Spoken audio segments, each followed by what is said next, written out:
Hey everybody, thanks for clicking the link and checking out this video. A couple weeks ago, I asked you to pray for the Boxes of Love outreach that reached out to 100,000 people through 20,000 Boxes of Love in 26 cities all across the United States. And we're just now starting to get some amazing stories back and some powerful statistics, and I want to share those with you.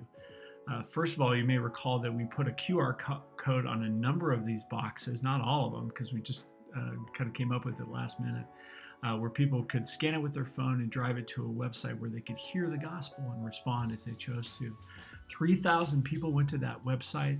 90 people indicated a decision for Christ or rededication to Christ, and we're celebrating those numbers and pray that you would celebrate and praise the Lord for those things too. It's really incredible for something that we've never done before, pulled together kind of last minute. We are just thrilled with the results and recognize this is just the beginning of how we can integrate boots on the ground with technology to share the gospel in the inner city. And of course, those are just numbers, 3,090, what does that mean? Well, let me tell you one story out of Orlando, one of our urban partners. Her name is Rosa. She's been one of our longtime partners there for many, many years. Rosa and her team got 75 boxes of love.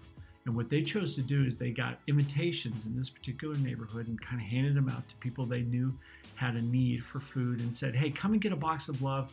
Come to church and we'll give you a box of love. And a number of people did that. They came to church and we're going to get a box of love. But in the midst of the service, in the midst of the worship service, Rosa was in the front row. She kind of looked behind and she could see this woman named Tiffany. She found out her name later.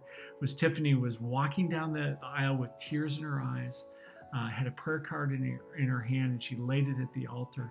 And at that moment had given her life to Christ. She had recognized that she had a need. She was sinful and she needed to give her life to Christ, and so she did that. And as Rosa was ministering to her in that moment, she looked up the aisle, and two more people who had got an invitation for a box of love had heard the message and were walking forward to give their lives to Christ. And Rosa did what we ask all of our urban partners to do. Yeah, we want to proclaim the gospel, but we also want to engage people in discipleship and follow-up. And so that's what she's done. Actually, since Thanksgiving, she's already met with them for follow-up and is going to unfold them into an existing discipleship class.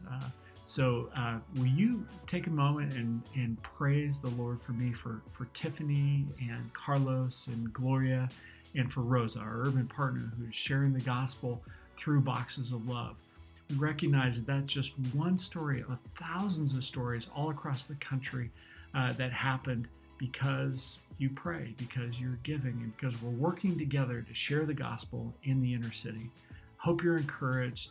Pray blessings on you in this holiday season, in this very strange time. Know how grateful we are for you. Thanks.